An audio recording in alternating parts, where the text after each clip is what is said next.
হলো সাহাবীদের সমালোচনা করলে ঈমান থাকে কি না। মৌলানা মওদুদী নাকি সাহাবাদের সমালোচনা করেছেন এ বিষয়ে জানতে চায়। এটা গুরুত্বপূর্ণ প্রশ্ন, ব্যাপক আলোচনার দাবি রাখে, কারণ ঠিক কিনা। সাহাবাদের সমালোচনা যদি কেউ করে সে আমাদের কাছে অটোমেটিক খারাপ লোক বলে মনে হয়, কারণ ঠিক কিনা। কিন্তু আসলে কি মৌলানা মওদুদী রহমতুল্লাহ আলাই কি বলেছেন আমরা কেউ তা জানা বোঝার চেষ্টাটাও করিনি, বোঝার চিন্তাও করিনি। আমি অনেক এ বিষয়ে অনেক কথা আগেও বলেছি, সে যে কথাটা বলবো বাঁধ বাজার। আমি এক তাফসির মাহফিলে প্রধান বক্তা ছিলাম। আব্দুল কাদের সাহেব ওই কৌয়াতুল মাদ্রাসার হেড মুহাদ্দিস ছিলেন, উনি ছিলেন সভাপতি।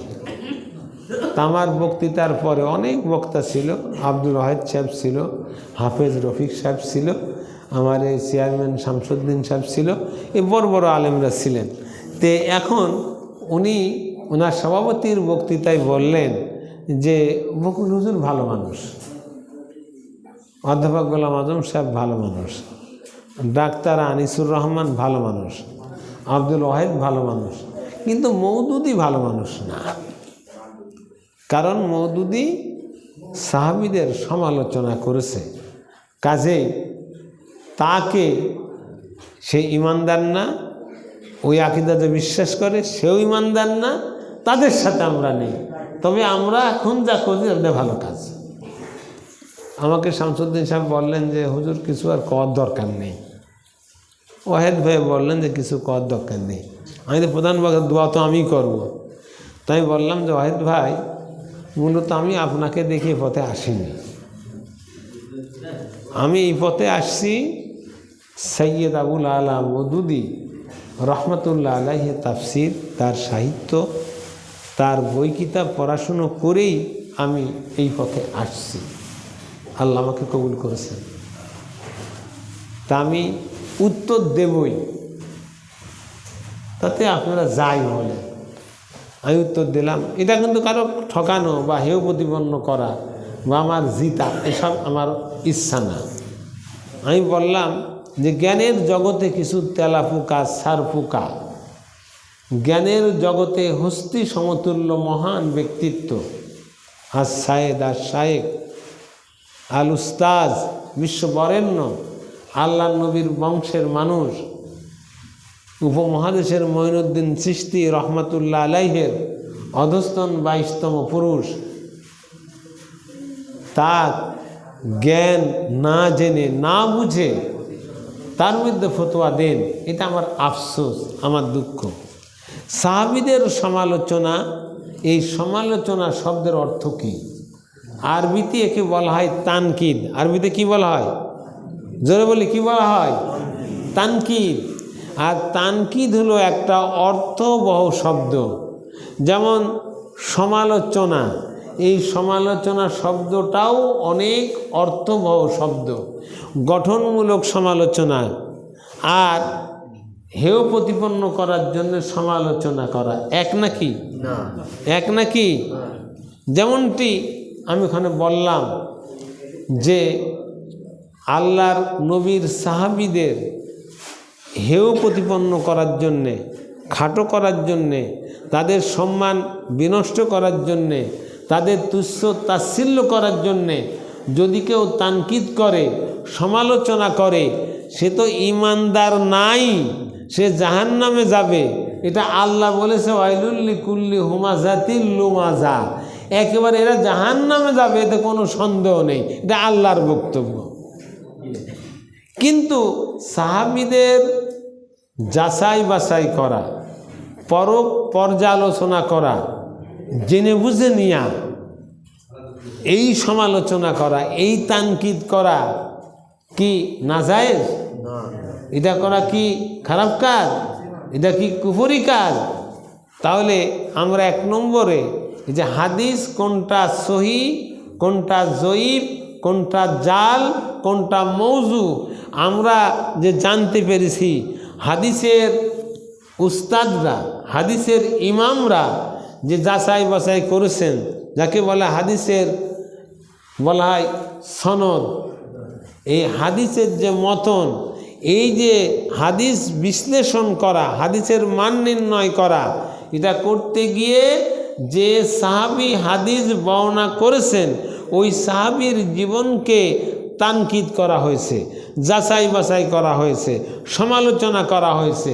তারপরে যে সাহাবীর জীবন যতটা উন্নত মানের, হাদিসটাও ততটা উন্নত মানের।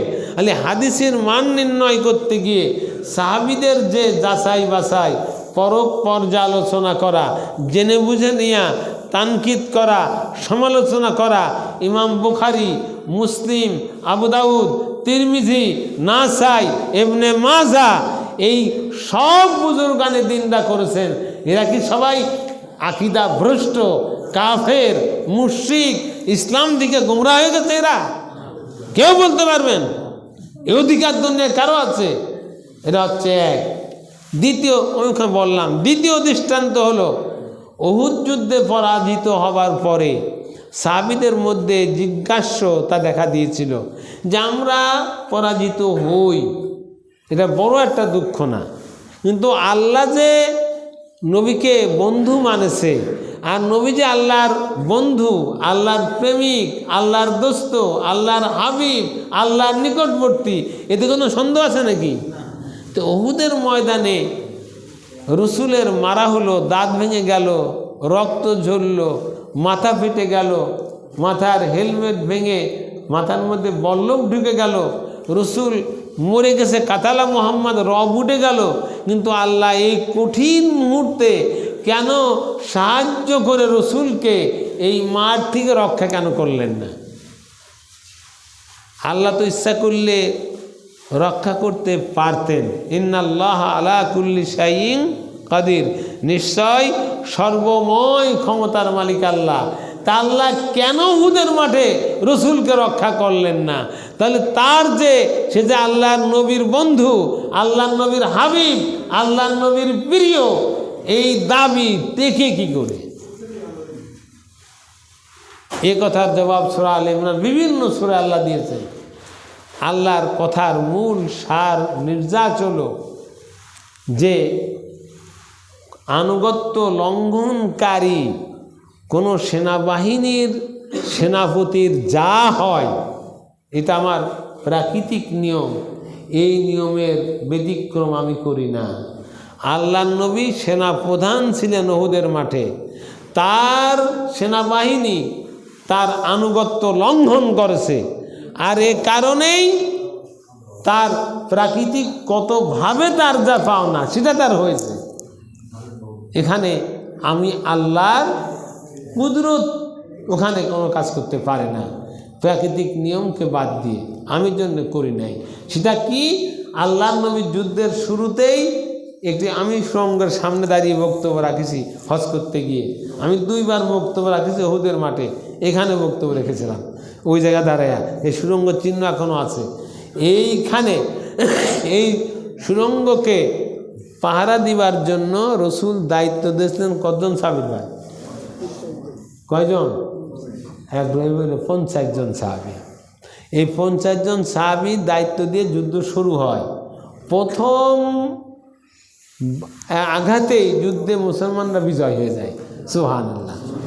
বিজয় হয়ে গেলে গনিমতের মাল অন্বেষণ করা শুরু হয়, গুছানো শুরু হয়। এখন এই 50 জনের 40 জন বলল যুদ্ধ এখন বিজয় হয়ে গেছে, আমরাও গনিমতের মাল আহরণ করি। ওই 10 জন বলল যে না, রাসূল বলেছেন তোমরা পাহারা দেবা অতক্ষণ যতক্ষণ পর্যন্ত আমি পরবর্তী নির্দেশ না দিই। দেখো যে আমাদের গায়ের গোশত চিল শকুন কুরে কুরে খাচ্ছে, তারপরও তোমরা এই সুরঙ্গ আমার নির্দেশ না আসা পর্যন্ত অরক্ষিত করবা না। কিন্তু এই কথা 40 জন মানল না, 10 জন পাহারায় থাকলো আর 40 জন গনিমতের মাল আহরণ করতে গেল। তখন ওই সুড়ঙ্গ দিয়ে যখন যুদ্ধে পরাজিত হয়ে কাফেররা পালায় যাচ্ছিল, 350 সৈনিকের দায়িত্বে ছিল খালিদ বিন ওয়ালিদ, সেও পালিয়ে যাচ্ছে। দেখে সুড়ঙ্গ অরক্ষিত, দেখে 10 জনকে শহীদ করে আল্লাহ নবীর উপরে আক্রমণ করে, অতর্কিত আক্রমণ। এই আক্রমণে জিতা যুদ্ধ, বিজয় যুদ্ধ পরাজিতই পর্যবসিত হয় এবং এই যুদ্ধে 70 জন সাহাবী শহীদ হয়, আল্লাহ নবীও মার খান। এই মারির জন্যে, এই যুদ্ধে পরাজয়ের কারণে মূল দোষ ছিল এই 40 জন সাহাবীর। এই দোষ যে আল্লাহ কোরআনে বললেন, শেষ পর্যন্ত আল্লাহর আকীদা নষ্ট হয়ে গেল নাকি? আল্লাহ নিজে বলেছে এই 40 জন সাহাবীর আল্লাহ নবীর আদেশ লঙ্ঘন করার কারণেই উহুদ যুদ্ধে নবীর উপরে, সাহাবীদের উপরে এ বিপর্যয় নেমে আসে। 2 নম্বর কারণ বললাম। 3 নম্বরে আমি বললাম যে আমি সভাপতিকে সম্মান করে বলছি যে তবুক যুদ্ধ থেকে ফিরে এসে আল্লাহ রসুল বললেন, তবুকের যুদ্ধে যারা যাওনি আমার কাছে দেখা করো। সবাই দেখা করলো, তোমার যুদ্ধে যাওনি কেন? মুনাফিকরা বললে এই সমস্যা সেই সমস্যা, মেলা কিছু বললো। হুজুর বললো যাও যাও, তোমাদের ক্ষমা, যাও যাও যাও। 3 জন বসে আছে, এরা বদরি সাহাবী, উহুদের মাঠে যুদ্ধ করা সাহাবী, সকল যুদ্ধে প্রথম কাজের সাহাবী, জান্নাতের শুভ সংবাদ পাওয়া সাহাবী। কাব বিন মালিক, মুরাবা বিন রবি, হিলাল বিন উমাইয়া, এই 3 জন সাহাবী বসা। হুজুর বললেন তোমরা মুখ উঠাও, তোমরা যাওনি কেন যুদ্ধে? এরা বলল আমরা যাব নিয়ত ছিল, দুনিয়ার মোহে আমরা যেতে পারিনি। আল্লাহ রসুলকে যুদ্ধে পাঠিয়ে দিয়ে, আমাদের সাথীদের যুদ্ধে পাঠিয়ে দিয়ে আমরা যাইনি, অন্যায় করেছি, মাফ চাচ্ছি। হুজুর বললেন তোমাদের মাফ করা হলো না, তোমাদেরকে এখন থেকে একঘরে করা হলো, বয়কট করা হলো। এমনকি কোনো সাহাবী তোমাদের সঙ্গে সালাম কালাম বিনিময় করবে না, নিষিদ্ধ, আমিও করব না। ওই 3 জন বসা থাকলো, বৈঠক ভেঙে গেল। তারা কাঁদতে কাঁদতে উঠল, চলে গেল 40 দিন। কতদিন? 40 দিন চলে গেল। 40 দিন যাবার পরে ওই সাহাবীদের পরিবারদেরকে আল্লাহ নবী ডাকলেন। ওই সাহাবী 3 জনের পরিবারদের, ভাই, স্ত্রী, ছেলে মেয়েদের ডাকলেন। তখন সমস্ত সাহাবারাই মনে করলেন রসুল মনে হয় ক্ষমা করে দেবেন, আর ক্ষমা করে দেওয়ার জন্যই হয়তো ডাকছেন। হুজুর ডেকে বললেন যে আমরা এই 40 দিন বয়কট করে রেখেছি, এখন এই 3 জনের পরিবারদের প্রতি আমি নবীর আদেশ, তোমরা এদের সাথে কথা বলবা না, এদের স্ত্রীরা ভাত খুলে দেবে না, একসঙ্গে বিছানায় শোবে না, এর সন্তানরা আব্বা বলে আর ডাকবে না, নিষিদ্ধ করা হলো। এইভাবে গেল আরও 10 দিন। অনেক ঘটনা বলার এখন সময় নেই, অনেক ঘটনা। সূরা তওবা পড়বেন, 14 নম্বর রুকু বেশি করে পড়বেন। এরপরে আরও 10 দিন গেল।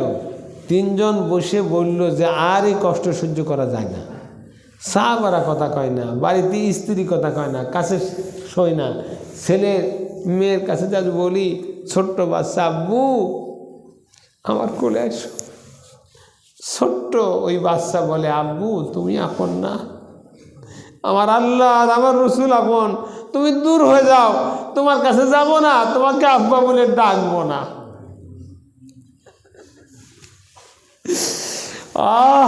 কি কঠিন, একটু ভাবেন তো। এই অবস্থা আমাদের হলে আমরা কি করতাম? ইমানদার থাকতাম আমরা? স্ত্রীর কাছে গেলে বলেছে তুমি আর বাসায় আসবা না, তুমি আমার কেউ না, আল্লাহ আর রাসূলই আমাদের কাছে বড়, তুমি কিচ্ছু না, দূর হয়ে যাও। এই অবস্থা 10 দিন দেওয়ার পরে এই 3 জন সাহাবী বলল যে আমরা আজকে মাগরিবের সময় উজু করে রেডি হয়ে থাকবো, রসুল যাওয়ার পথেই সালাম দেব। হয়তো হুজুর বেখেয়ালে হলেও আবেগে উত্তর দিয়ে দিতে পারে, আর দিলেই আমরা রক্ষা পেয়ে যাব। হুজুর যাচ্ছেন, তিনজন সালাম দিয়ে আসসালামু আলাইকুম ইয়া রাসূলুল্লাহ। হুজুর শুধু তাকালেন, জবাব দিলেন না, জবাব দিলেন না। মাগরিবের নামাজ তারা পড়লেন, ঈশার নামাজ পড়লেন, সারা রাত নামাজ পড়লেন, আর কাঁদলেন। তারপর নিজের চাদর দিয়ে 3টা খুঁটির সাথে 3জন বাঁধলেন, বাঁধে বলেন, আল্লাহ আমরা এই কষ্ট আর সহ্য করতে পারতেছি না, হয় তুমি আমাদের ক্ষমা করবা, আর নয় তোমার কাছে আমরা কসম করলাম, শপথ করলাম, আমরা এভাবে মরে যাব, ভাত পানি আর গ্রহণ করব না, তুমি ক্ষমা করো। 3জন সারা রাত কাঁদেছে।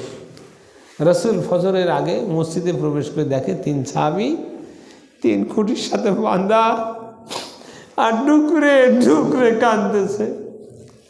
রসুল সহ্য করতে পারলেন না, আল্লাহর নবীর চোখ দিয়ে পানি পড়তেছে। আর তখনই ওহী আসলো 14 নম্বর রুকু সূরা তাওবা, হে রসুল, আমি আল্লাহ তোমার সাথীদেরকে আরশে আজিম থেকে ক্ষমা করে দিয়েছি, তুমিও ক্ষমা করে দাও। রসুল নিজে বললেন, সাহাবারা এদের বন্ধন খোলো। তা বললো যে, হে আল্লাহর নবী, এ বন্ধন আর কেউ খুলবে না, আমাদের বয়কট করেছেন আপনি, আল্লাহর প্রতিনিধি আপনি, আমাদের বন্ধন আপনি খুলবেন। হুজুর উঠলেন, বন্ধন খুললেন, 3 সাহাবীর কপালে চুমু দিয়ে বললেন, হে আল্লাহর সৌভাগ্যবান বান্দা, যাদেরকে আল্লাহ আরশে আজিম থেকে মাফ করে দিয়েছেন।